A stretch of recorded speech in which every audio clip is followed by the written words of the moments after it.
Dear learners, আজ আমরা আলোচনা করব হচ্ছে ইংরেজি গ্রামারের একটা গুরুত্বপূর্ণ অংশ। এটা হচ্ছে কন্ডিশনাল। কন্ডিশনাল হচ্ছে শর্ত সাপেক্ষমূলক কোনো বাক্য। তো এটাকে আমরা জানি ইফ হচ্ছে কন্ডিশনালের ব্যবহার। আমরা ইফকে সেন্টেন্সের মধ্যে 3টা টেন্স অনুযায়ী ব্যবহার করি। ব্যবহারের নিয়ম হচ্ছে ইফের পরে যদি কোনো একটা ক্লোজ প্রেজেন্ট ইনডেফিনিট হয় তাহলে পরবর্তী ক্লোজ ফিউচার ইনডেফিনিট হয়। এখানে প্রেজেন্ট ইনডেফিনিট আমরা কিভাবে বুঝলাম, এটাকে আমি পুরোটুকুন না লিখে শুধু স্ট্রাকচার দিয়ে বুঝিয়েছি, যেহেতু শর্ট ক্লাসের মধ্যে শর্টভাবে যাতে করে বোঝা যায়।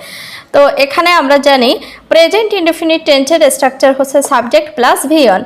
তো এটা যেহেতু প্রেজেন্ট ইনডেফিনিট টেন্স একটা ক্লজ, তো পরবর্তী যে ক্লজটা এটা ফিউচার ইনডেফিনিট হবে। আবার আমরা যদি কখনো দেখি যে এপাশে ফিউচার ইনডেফিনিট আছে এবং ইফ যুক্ত বাক্য, সেক্ষেত্রে আমাদের এই পাশেরটা প্রেজেন্ট ইনডেফিনিট করতে হবে। তো আমরা এই স্ট্রাকচারটা বারে বারে মেমোরাইজ করার চেষ্টা করব। হচ্ছে সাবজেক্ট প্লাস হচ্ছে ভিওন, সাবজেক্ট প্লাস ভিওন। সাবজেক্টের পর যদি আমরা ভার্বটা প্রেজেন্ট ফর্মে দেখি তাহলে পরবর্তী ক্লজে সাবজেক্টের পরে উইল আসবে, উইল অথবা ক্যান। এই ক্যানটা হচ্ছে সামর্থ্য অনুযায়ী, আমরা যদি অর্থে বুঝি যে আমরা করতে পারি এমন কিছু বোঝায়, সেক্ষেত্রে ক্যান ব্যবহার করব। আর পরবর্তীতে এগুলো হচ্ছে মডেল। পৃথিবীর সব মডেলের পরেই ভার্বের প্রেজেন্ট ফর্ম বসে। তো আমি যদি একটা উদাহরণ দিয়ে বলি, যদি বলি যে তুমি যদি আসো আমি যাব, তাহলে তুমি ইফ ইউ কাম, তুমি যদি আসো। আই উইল গো, আমি যাব।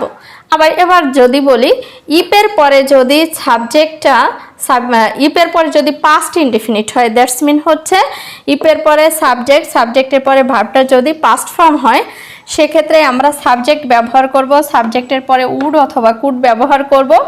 আর মনে রাখতে হবে যে মডাল যদি পাস্ট ফর্মও হয়, আমরা অনেকে কনফিউজড হয়ে যাই যে এটা পাস্ট টেন্স, সেহেতু এই পরে যে ভার্বটা আছে এটা কি পাস্ট হবে না পাস্ট পার্টিসিপল হবে। বাট পৃথিবীতে যত মডেল আছে প্রত্যেকটা মডেলের ক্ষেত্রে হচ্ছে ভার্বটা অবশ্যই প্রেজেন্ট ফর্ম হবে। তো এই একই সেন্টেন্স দিয়ে যদি আমরা এটাকে টার্ন আউট করি, যে ইফ এখানে বলছিলাম ইউ কাম, তো কাম না হয়ে এখানে কি হয়ে যাচ্ছে if you Khem.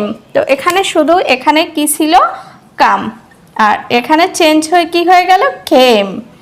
If you Khem, তুমি যদি আসো। আই এখানে উইল না হয়ে কি হয়ে যাবে আই উড গো, এখানেও গো হয়েছে, এখানেও কি হবে গো। তাহলে তুমি যদি মানে আসতে তাহলে আমি তোমার সাথে যেতাম। এটার বাংলা কি হবে, তুমি যদি আসতে তাহলে আমি তোমার সাথে যেতাম।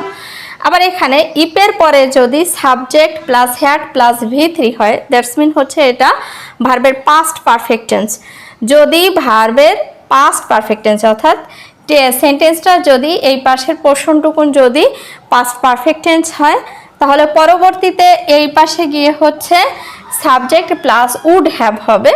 আর হ্যাভের পরে আমরা জানি have, has, had, be, get, got, এরপরে যে ভার্বই থাকুক না কেন এই ভার্বটা সবসময় ভার্বের পাস্ট পার্টিসিপল হয়ে যায়।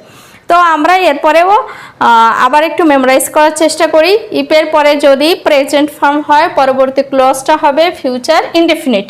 প্রেজেন্ট ইনডেফিনিট হলে ফিউচার ইনডেফিনিট। ইফের পরে পাস্ট ইনডেফিনিট হচ্ছে, পাস্ট ইনডেফিনিট হলে এ পাশে সাবজেক্ট প্লাস উড অথবা কুড প্লাস ভার্বের প্রেজেন্ট ফর্ম।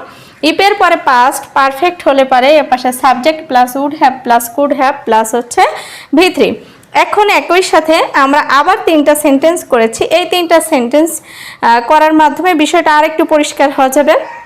যেমন এখানে হয়েছে ইফ ইউ স্টাডি অ্যাটেন্টিভলি, মানে তুমি যদি মনোযোগ সহকারে পড়াশোনা করো, ইউ উইল অ্যাকোয়ার নলেজ, তুমি জ্ঞান অর্জন করতে পারবে। আবার আমরা বলতে পারি if you study attentively you will get a good marks, তুমি অনেক ভালো রেজাল্ট করতে পারবে। You will be success in life, ঠিক এভাবেই করা যেতে পারে। এবার আবার হচ্ছে ইফ ইউ স্টাডিড অ্যাটেন্টিভলি, এখানে শুধু একটা চেঞ্জ এসেছে, এটা প্রেজেন্ট ইনডেফিনিট ছিল, এটা পাস্ট ইনডেফিনিট হয়ে গেল। সেক্ষেত্রে আমরা কি করেছি subject plus would, you would acquire knowledge, মানে তুমি যদি ভালোভাবে পড়াশোনা করতে তাহলে জীবনে অনেক জ্ঞান অর্জন করতে পারতে। তো অতীতকালের জন্য এই ভার্বটাও অতীতকাল হয়ে গেল। পরবর্তী